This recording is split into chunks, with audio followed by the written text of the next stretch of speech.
These simple diet changes helped this guy lose 75 pounds in 9 months. Izzo, 36, who works as a supervisor for Dish Network in Roseland, New Jersey, says the turning point that led him to get back in shape arrived over Labor Day weekend about 3 years ago. Izzo and his girlfriend. The next morning, Izzo challenged himself to run a mile and he got through it. While it counted, so, he began to do his research. He logged his food, and eventually, he got over his fear of the scale.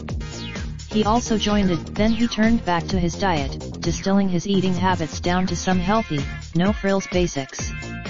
For breakfast, in addition to his daily walks, Izzo also started to incorporate HIIT-style cardio sessions, as well as regular weight training. In that time, Izzo lost roughly 75 pounds, completing a dramatic weight loss transformation. Better yet, now he hopes to help other people achieve the same outcome. Deep. Raindrop, drop top, smoking, no cooking the hot pot. Fucking on your bitch, yeah, that. Looking up, open the park pot.